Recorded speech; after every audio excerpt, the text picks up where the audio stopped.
አድርገህ ቸርች ሂድ። 4 ነጥብ።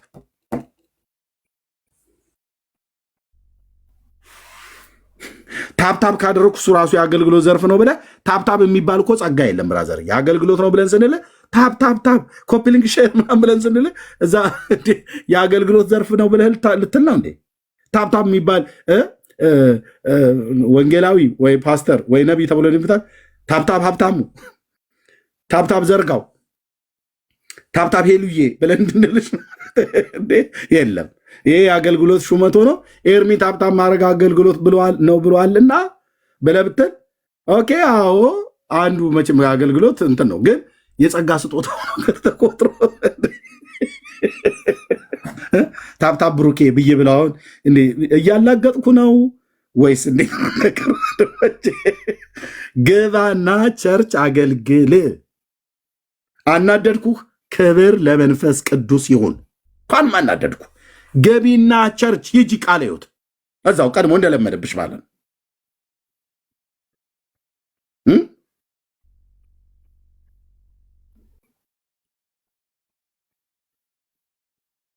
እንዲህ ናትና አለች የኔ እናት። እንዲህ ብሎ ነገር የለም ብራዘር። እስራኤል አላገለግልም አለች።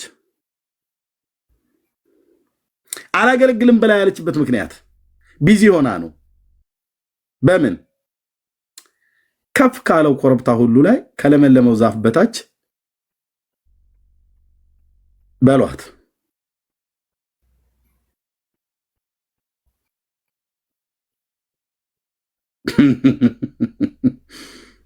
መጋደም የሚባል ይሄ መጋደም ተጋድማ ነው አላገለግልም ያለች። የተጋደመ ጴንጤ፣ የተጋደመች ጴንጤ፣ የተጋደመ እስራኤላዊ እንዴት ተጋድሞ፣ አሁን ትውልድ ሁሉ ተጋድሞ ማለት ነው። ኢየሱስ ጌታ ነው፣ አሜን አሁን ነገር ይላል። አገልግል አያገለግልም። አገልግል ብለህ ስትለው እንደውም አገልግል እንትን ፍትፍት የያዘ አገልግል ነው የሚፈልገው። አገልግል ማለት አገልግሎት ነው። ጌታን አገልግል ነው የተባልከው።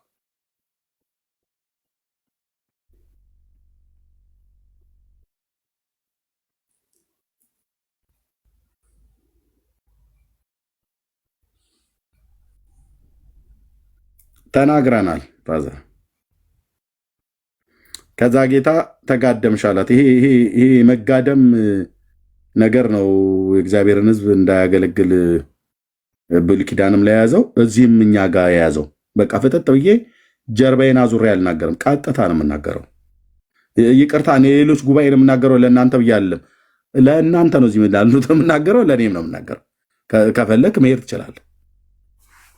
የምን ለሌላ እናንተ ጻድቃን ናችሁ ለሌሎች ነው የምናገረው አንልም። እግዚአብሔር ራሱ ተጋደምሽ ይላል። ይሄ መጋደም መንፈስ እግዚአብሔርን ሕዝብ እንዳያገለግል ያደርገዋል። መጋደም እኔ የተመረጠች ወይን ፍጹምም እውነተኛ ዘር አድርጌ ተክየሽ ነበር። አንቺ ግን ክፉ የእንግዳ ወይን ግንድ ሆነሽ እንዴት ተለወጥሽብኝ? ተለውጣ ነው እንደ ጌታ እስራኤል ተለወጠችባ። ልውጥ ያ ሁሉ ከበሮ ቀረ። ድልድል ይሸተኛ ማሸነፍ ይህንን ተራራ ሜዳ አድርጌው ልለፍ ተዘመረ። እዛ የተወሰነ ጊዜ ተዘመረ። አሁንስ በቃ ምንም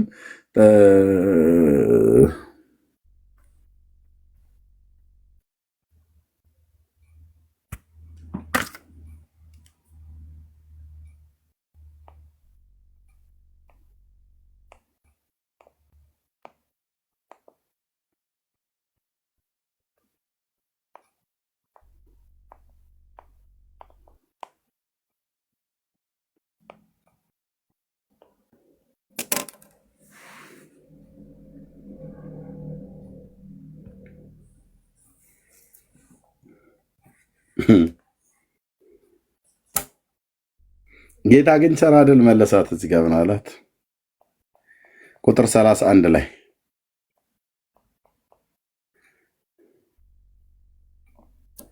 ሰው የአምላኩን የእግዚአብሔርን ቃል ሲጥል ነው የሚጋደመው። መጽሐፍ ቅዱስ ማንበብ፣ መጸለይ፣ ከቅዱሳን ጋር ህብረት ማድረግ ስተው ትጋደማለህ። ከዛ እና ምን አላቸው? ትውልድ ሆይ የእግዚአብሔርን ቃል ተመልከቱ። 4 ድረስ ብቻ ያዙልኝ። ትውልድ ሆይ የእግዚአብሔርን ቃል ተመልከቱ። ሰው የአምላኩን ቃል የእግዚአብሔርን ቃል ሲመለከት፣ ሲበላ፣ ሲያነብ፣ ሲማር እየጠነከረ ይመጣል በውስጥ ሰውነቱ። ጸሎታችሁን ሁሉ ታዩታላችሁ ወንድሞች፣ እናቶች።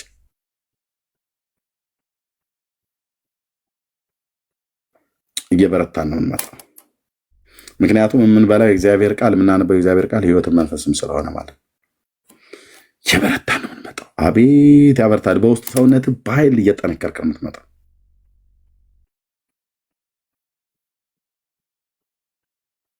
የእግዚአብሔርን ቃል ተመልከቱ አላቸው።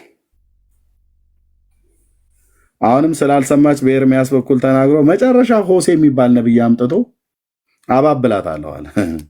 ኦኬ፣ በእንደዚህ ተናገርክ፣ ጩህ ብዬ አልሰማ ብላለች አይደል? ጩህባት አልኩት። ጩህ ኤርምያስ ጩህ። ኦኬ፣ ጩህ፣ በኃይል ጩህ፣ ሂድ፣ በኢየሩሳሌም ጆሮ ጩህ አለ። በጩኸት አልሰማ ብላ ካለች ደግሞ አባብላታለሁ አላለም? በሆሴ በኩል አባብላታለሁ፣ ወደ ምድረ በዳም እወስዳታለሁ። ወደ ምድረ በዳ እወስዳታለሁ። ጌታ ሆይ አድነኝ፣ አድነኝ አባዬ አድነኝ። በሀገር ሰላም እሰማሃለሁ። በሀገር ሰላም ነው የምሰማህ። ወደ ምድረ በዳ። ለምን ምድረ በዳ ትወስዳታለህ? እዛ ነበር የተገናኘነው ድሮ። ጌታዬ ኢየሱስ እኔን ባሪያም ብቻ አድነኝ።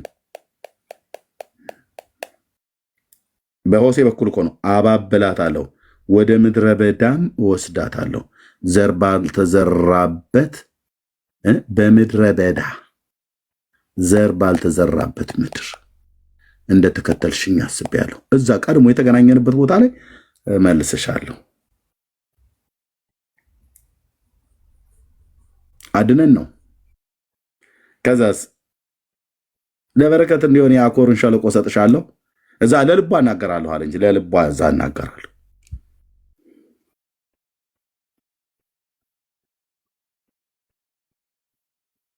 እንደገና ለእኔ እንድትሆኚ አጭሻለሁ ብሏት ነው። እዚህ እኮ የታጨችበትን ማለት ነው። እዚህ ይህንኛውን የታጨችበትን ፍቅር ተወችውና በሆሴ በኩል አጫታለሁ፣ ከእንደገና እንተጫጫለን አለ ጌታ። ወይኔ የኔ አባት ኢየሱስ እንተጫጫለን፣ እንደገና እንተጫጫለን። እንደገና የተስፋ በር እንዲሆንላት የአኮርን ሸለቆ ሰጣታለሁ።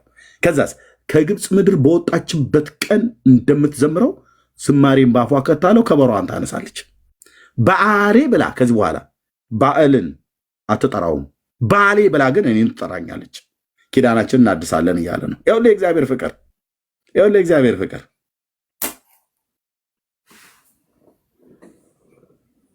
ከዛ እንድትዘምር ያደርግሻለሁ ለእኔ።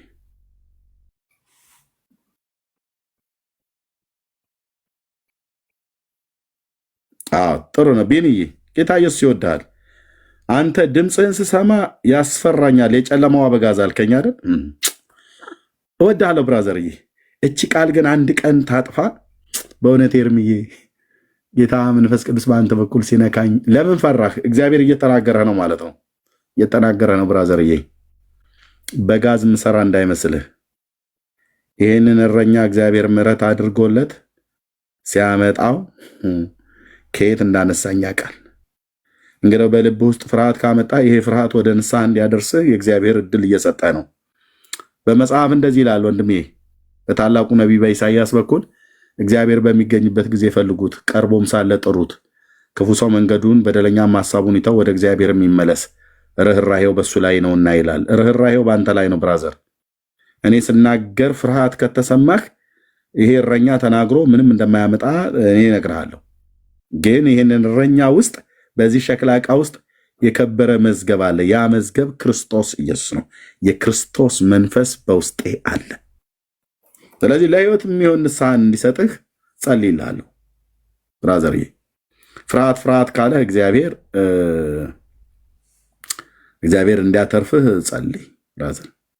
እግዚአብሔር ጌታ እየተናገረህ ነው ማለት ነው። የጨለማ በጋዝ ትላለህ እንዴ? የእግዚአብሔርን ቃል እዚህ ጋር እየነገርኩ ማስተዋልህን ሰይጣን ካልወሰደ በስተቀር ጌታ ይወዳል ብራዘር። የፈለግከውን የስድብ መዓት ብታወርድብኝ እኔ ምንም ጌታ በጸጋው ስለደገፈኝ ማለት ነው። ግን ይወዳል ብራዘር። እሺ ማሜ ነው ሚሚ ተባረክ ወንድሙን ሴት ኢየሱስ ክርስቶስ ይወድሻል። ለበደል ለኃጢአትሽ ሞቷል። በስሙ ብታምኚ ንስሐና የኃጢአት ይቅርታሽን ታገኛለሽ። እግዚአብሔር ልጁ አድርጎ ይቀበልሻል። ለዘላለም ያሳርፍሻል። እህቴ ለዘላለም ክርስቶስ የፍርሃትን መንፈስ አልሰጠም። ወደ ቅፉ ነይ፣ ወደ ቅፉና ግባ። የአባቶቼ አምላክ የኔ ኤርምያስና ሕዝቅኤል አምላክ ምስክር ነው። 4 ነጥብ አስደግፍ የምነግርህ አመንክ አላመንክ የልዑሉ የቅዱሱ የእግዚአብሔር መንፈስ በእኔ ላይ ነው። ኦኬ ፍርሃት አለኝ አለ። ልክ ነው። ታዲያ ንጉሥ ሲናገር ላትፈራ ነው እንዴ? እዚህ እኮ ንጉሱ ነው የሚያወራው። ኦኬ እና ዘር ባልተዘራበት ምድር ዘር ባልተዘራበት በምድረ በዳ ዘር ባልተዘራበት ምድር እንደተከተልሽኝ አስቤያለሁ ብሎ በጩኸት አልሰማ ብላ ስትል አባብላታለሁ ብሎ አለ። ወንድሞቼ እናቶቼ፣ እዚህ ውስጥ ያላቸው የእግዚአብሔር ወንዶች ሴቶች ልጆች ይሄ የጌታ መልእክት ነው የምነግራችሁ። እግዚአብሔር ጮሆ በፓስተር በኩል በነቢይ በኩል በሽማግሌ በኩል በአገልጋዮች በኩል በእናቶች በኩል በእህቶች በኩል ተመክረሽ እቤት ድረስ መጥተው ለምነውሽ እባክሽ አትቅሪ፣ ከጸሎት ህብረት ላይ ለምን ቀረሽ? የቀድሞ ፍቅራችን ይሻል ነበር፣ የምንጸልየው በአንቺ ምክንያት እኮ ጉባኤ ሁሉ ታሰረ፣ እባክሽ እባክሽ ብለው ሲሉሽ ለምነውሽ ያልሰማሽ እህት እየሰማሽ ነው እህትዬ? ለምነው ያልሰማህ እባክህ ከቤተክርስቲያን ሽማግሌ ላይ እኮ አንተ ከወጣ ጊዜ ጀምሮ ትንሽ ጥሩ አይደለም፣ ለምንድን ነው ይቅር ተባብላችሁ ማትፈቱት ምናምን ነገር ብለው ለምነው እምቢ ያልከው ሰውዬ በጩኸት እግዚአብሔር በአገልጋዮቹ በኩል ነግሮ እምቢ ካልክ እግዚአብሔር እንዴት አድርጎ እንደሚያመጣ ያውቃል። ብዙ ዋጋ ትከፍላላችሁ። አላገለግልም አለችው። የምን አገልግሎት? እኔ እኮ ከጥንት ጀምሮ ቀንበሬንሽን የሰበርኩት ስራችን ቆርጥቶ እንድታገለግኝ ነው። ያገለግለኝ ዘንድ ህዝቤን ልቀቅ ብዬ አይደል ለሙሴ የተናገርኩት። እኔ እኮ ቀንበራችሁን ስሰብር የፈርዖንን እስራታችሁን ስቆርጥና በጸናች እጄ በበረታች ክንዴ ሳመጣችሁ በሙሴ በኩል እኮ ያገለግለኝ ዘንድ ህዝቤን ልቀቅ ነው ብዬ አልኩትኝ። እና እስራኤል አታገለግል? አላገለግልም። እባክህ የምን አገልግሎት? እኔ በቃ እኔ እዚህ ቸርች ላይ ጥያቄ አለኝ። አንቺ እኮ ራስሽ ጥያቄ አንተ እኮ ራስህ ጥያቄ ትላለህ። የፈለክ ጥያቄ ኑርሃው እና እንዴት ከቸርች ይቀራል? እንዴት ከቅዱሳን ህብረት ይቀራል? ወንድሞች እናቶች፣ ለምነዋችሁ ቤት ድረስ ቤታችሁ አንኳኩተው የቤተክርስቲያን መሪዎች የአገልግሎት ሊደሮች ቤታችሁ ድረስ መጥተው አንኳኩተው ይቅር በሉ እና ወደ አገልግሎት ተመለሱ ብለው የለመኗችሁ ሰዎች እዚህ ውስጥ አሉ። 77 ቁጥር ጻፉልኝ። እዚህ ውስጥ አላችሁ። በጣም ብዙ ጊዜ ደጋግመው መጥተው ምህረት ማድረግ አቅቷችሁ ይቅርታ መስጠት አቅቷችሁ ወንድሞች እናቶቼ ለእናንተ ፈውስ ነው። 77 ቁጥር ጻፉልኝ አላችሁ። አገልግሎት ውስጥ የነበራችሁ መሪዎች ጠርተዋችሁ መሪዎች ቤታቸው ድረስ መጥተው የአገልግሎት ሊደሮች ሁሉ መጥተው እቤቱ የጠየቋችሁ አንድ ሰው አይቻለሁ አላችሁ። ሌሎቻችሁ ታገለግሉ የነበረ 3 ሰው አይቻለሁ። ታገለግሉ የነበረ ምክንያት ሰጥታችሁ በተለያየ ምክንያት እቤት የተቀመጣችሁ ሰዎች 5 ሰው አይቻለሁ አላችሁ ብሎኛል። አላችሁ። ኦኬ ወንድሞች፣ ኦኬ ከ7 ሰው በላይ አይቻለሁ አላችሁ። ኦኬ ሉክ ጌታ ይሻልሃል አይሻልህም? ማገልገል ይሻልሃል ወይስ አይሻልህም? ኤርሚ ምክንያቱን እኮ ስለማታውቀው ነው ብለህ ብትለኝ አገር ምክንያት ቆልል። ማገልገል ይሻላችኋል ወይስ አይሻላችሁም? መክሊቱን ተቀብረው ወይስ ነግደህ ታተርፍበት?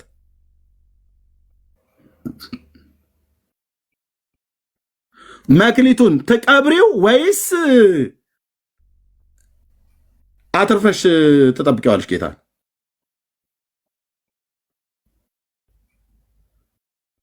ኤአርቲ ጌታ ማገልገል ምሻል አይደል? አዎ ተመችቶንም ሳይመቸንም እርቦንም ጠምቶንም ተገፍተንም ሚስ አንደርስታንዲንግ ተደርገንም በተለያየ ነገር ተበድለም ምሕረት ይቅርታ ስጡ። ሂዱና ከቅዱሳን ህብረት ጋር እንደ ቀድሞ አድርጉ። ሕያው ጌታ ኢየሱስ ክርስቶስ ምስክር ነው። ሂዱና አገልግሉ። ለወንድሞቻችሁ ምሕረትንና ይቅርታን ስጡ። ይቅር በሉ። ይቅር በይ እህትዬ፣ ይቅር በል። ጎርተውሃል፣ አገልግሎት አይሆንም። ይቅር በላቸው። ይቅር በል። ይቅር በይ እህቴ። እና እዛው በመሰዊያዎች ላይ በምታገልግበት ኳየር ኮንክ ኳየር ላይ እዛው፣ አሸር ኮንክ በአሸር ላይ፣ ወንጌላዊ ኮንክ በአገልግሎት ላይ እዛው ላይ ተጋ። የቤተክርስቲያን መሪ ከሆንክ እዛው በምታገልግልበት፣ በናታኒም ቢሆን እዛው በምታገልግሉበት ወንድሞች እናቶች አላችሁ ነበራችሁ እዛ አገልግሎት ላይ። አሁንም በቤቱ ግን አኩርፋቸው የቀመጣችሁ ሂዱና፣ ማናችሁም ለእናንተ ድጋሚ መምጣት አይጠበቅበትም። መጥተው ጠይቋቸዋል። አንዳንዶች መሪዎች ራሱ ተስፋ ቆርጠዋል።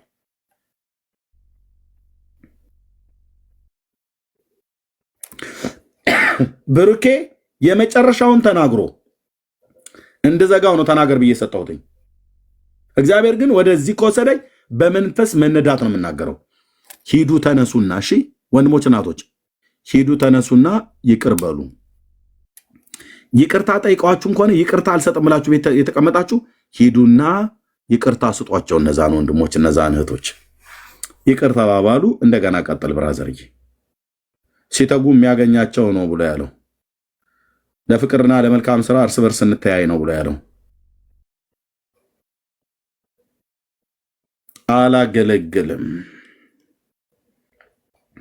አላገለግልም ብላ የት ነው የተጋደመችው? ለማመንዘር የት ነው የተጋደመችው? ከለመለመ ዛፍ በታች ነው። ከዛፍ በታች መስዋዕትን መሰዊያን አበጅታ ስታመነዝር ማለት የተገኘችው። ከዛፍ በታች ተኝታ ማንን ምን ትል ነበር? ይኸውልህ እንደዚህ እንዲህ ትላለች። ከዛፍ በታች እስራኤል ግንዱን ከጌታ ቤት ስትርቅ፣ ከጌታ ህይወት ስትርቅ እንደዚህ የምትሆነው ከዛፍ በታች ተጋድማል። በዛው ምዕራፍ 27ኛው ቁጥር ላይ ግንዱን አንተ አባቴ ነህ ትለው ጀመረ እስራኤል። ግንድ ዛፍ እዛው የለመለመው ዛፍ በታች ለማመንዘር ተጋደምሽ ሚንስ በተምሳሌታዊ ንግግር ነው የሚናገረው። አንዲት ሴት ከባሏ ተደብቃ ከሀገሩ ወንዶች ጋር እንደምተኛ ወይ አንድ ወንድ ከሚስቱ ተደብቆ የእሱ ካልሆነች ሴቶች ጋር ሁሉ ሲማግጥ እንደሚውል እንደሚያመነዝር አመንዝራ ተብሎ እንደሚባል እስራኤል ከጌታ ርቃ ግንዱን አንተ አባቴ ነህ አለችው። ድንጋዩንም አንተ ወለድከኝ። ዋት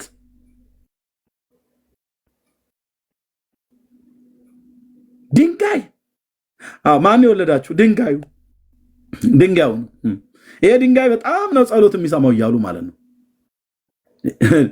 ይላል። ፊታቸውን ሳይሆን ጀርባቸውን ሰጡኝ፣ በመከራቸው ጊዜ ግን ተነስታ የለዘቡ ድንጋዮች። አሁን ብራዘር በሆሴዕ መጽሐፍም ላይ ይናገራል። ግንድ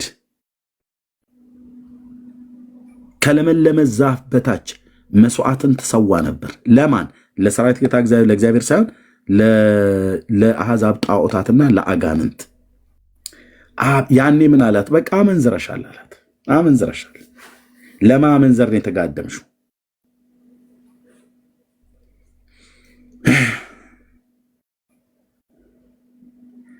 ምኑን? ድንጋዩን አንተ ወለድከኝ ይላሉ።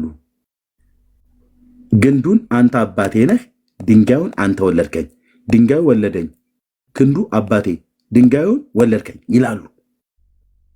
ማን ነበር ግን እግዚአብሔር የወለደ? እስራኤል ማን ነበር የወለደ? እውነት ልጆች ወለድሁ አሳደግሁ ብሎ ያለው ማን ነበር? በኢሳይያስ መጽሐፍ ምዕራፍ 1 ቁጥር 2 ላይ ጌታ ነው። አቤት ጌታዬ፣ አቤት ጌታዬ። እግዚአብሔር ተናግሯል። ሰማያት ስሙ፣ ምድር አድምጪ። ልጆች ወለድሁ አሳደግሁ፣ እነሱ አመፁብኝ። ሲያመፁበት ድንጋዩን አንተ አባቴ ነህ፣ ግንዱ አንተን የወለድከኝ። ይኸውልህ አሳድጎ ሲያመፁበት የወለዳቸው እግዚአብሔር ሆኖ ሳለ ታላቁ ነቢይ ሙሴ ዘዳግም መጽሐፍ ምዕራፍ 32 ላይ እግዚአብሔር አምላኬ ቃል እንደዚህ ይላል። ሰየኔ ጌታ፣ ሰየኔ አባት። እዚህ ጋር ምን ይላል? በሌሎች አጋንንት አስቆጡት። ምን አለው? ለነዛ ሲሰዉ፣ ለአጋንንቶቹ ሲሰዉ በሌሎች አማልክት አስቀኑት፣ በርኩሰታቸው አስቆጡት፣ በድንጋዩ በእንጨቱ ማለት ነው አስቆጡት። እግዚአብሔር ላልሆኑ አጋንንት ለማያውቋቸው አማልክት በቅርብ ጊዜ ለተነሱ ለአዳዲሶቹ አባቶቻቸውም ላልፈሯቸው አማልክት ሰው የት ከዛ ከድንጋዩና ከዛፉ በታች ለማመንዘር ተጋደመች የተባለው እዛ ነው የሰዉት። ከዛስ የወለደህን አምላክ ተውህ። አምላክ ነበር የወለደው እስራኤልን። አዎ የኪዳን ልጆች ናቸውና። አዎ እነሱ ግን ማን አሉ? ኤርምያስ 2 ላይ ቀደም ድንጋዩን አንተ አባቴ ነህ አሉት። ግንዱን አንተ አባቴ ነህ፣ ድንጋዩን አንተ ወለድከኝ ይላሉ። የወለደህ እኮ አምላክህን ተውህ አለው። ያሳደገህን እግዚአብሔር ረሳህ። ወላጅና አሳዳጊ ራሱ እግዚአብሔር ሆኖ ሳለ እሱን ተዉትና ለድንጋይ ሲያጥኑ ለዛፉ ሲያጥኑ ወንዶች ሴቶችን ልጆችንም ስላስቆጡት እግዚአብሔር አይቶ ጣላቸው።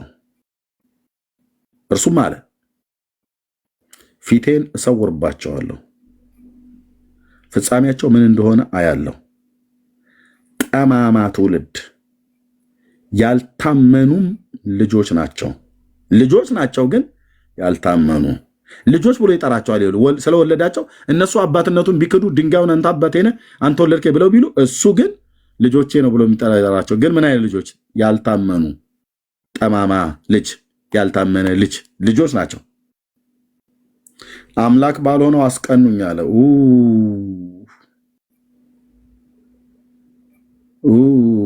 ጌታ ይቀናል ማለት ነው።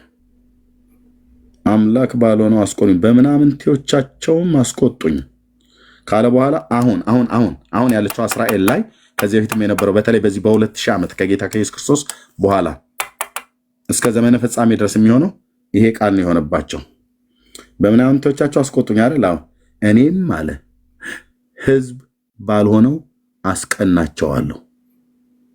ሕዝቤ ብዬ ያልጠራሁትን ብሎ ያለው ማለት ሕዝብ ባልሆነው አስቀናቸዋለሁ፣ በማያስተውለው ሕዝብ አስቆጣቸዋለሁ አለ። የማያስተውል ማን ነበረ? ጀንታይል አሕዛብ ማለት ነው።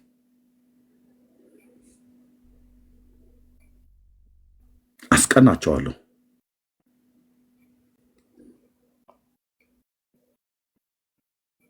እነሱ በምናምንቴዎቻቸው ላይ ያስቀኑን፣ እኔም አስቀናቸዋለሁ። ሕዝብ ባልሆነው ጠርቼ። ለዚህ ነው ሂድና አሁን ለአንድ አይሁዳዊ ቃል ነገር የእግዚአብሔርን ቃል አክትፍ ብሎ ይተባባል። ከቅናታቸው አስቀናችሁኝ አይደል? አስቆጣችሁኝ አይደል? እኔም አስቀናችኋለሁ። አስቀንታችሁኛል፣ አስቀናችኋለሁ። እናንተ በጣዖቶቻችሁ አይደል ያደርጋችሁት? እኔ ጣዖትን በማምለክ እናንተ እንዳደረጋችሁት አላደርግም። ሕዝቤ ብዬ ያላልኩትን ሕዝቤ ብዬ ጠራዋለሁ። ኦ ጋድ ሸያው አስቀናችሁኝ አይደል? አስቆጣችሁኝ አይደል? ላልጠየቁኝ ተገለጡ። አልጠየቁኝም፣ ላልፈለጉኝም ተገኘው። በስሜ ያልተጠራውን ሕዝብ በስሙ የተጠራ ማን ነው? እስራኤል። በስሙ ያልተጠራ ማን ነው? አሕዛብ። በስሜ ያልተጠራውን ሕዝብ እነሆኝ አልኩት። አለውልህ አልኩት። እኔ እናንተን እኮ ነው ብራዘር። አለውልህ አልኩት። በስሜ ያልተጠራውን ሕዝብ በማያስተውለው ሕዝብ አስቆጣቸዋለሁ ብሎ ያለው ማለት ነው። አሁን ሄድነው ከአይሁዳውያን ጋር ብዙ ጊዜ ስለምነጋገር ማለት ነው። ጌታ እግዚአብሔር ይባረክ። ደግሞ እዛም የሚድኑትን ብዙዎችን ሰጥቶኛል፣ ወደ መንግስቱ ጨምሯቸዋል። ጌታ እግዚአብሔር ስሙ ለዘላለም ይቀደስ። ኤርሚያው ና እኛ ጋር ንግረዝህና ይሁዲነት ውስጥ ግባ ይሉኛል። የሽዋ ብለህ የምትለውን ቶ እንዴት ልቶ እህትዬ? እሱን ማትቼ አይሁዳውያን ጋር በመጣ ምን ልጠቅማችሁ? አይ የምትናገረው ቃል ደስ ይላልና ግን እኛ ጋር መተህ የኛ ራባይ ብትሆን ወደ እኛ እምነት ብትገባ ወደ ይሁዲነት እገባለሁ። ግን አንድ ቃል ግቡልኝ።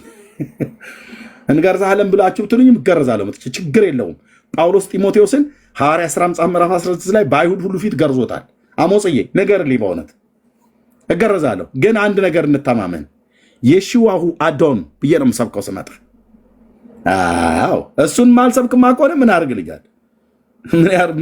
ምን ሊፈጥርልኝ ነው የምትገርዙኝ? ለምን መገረዙን ፈለክ ብለህ ካልከኝ ልሰብክ።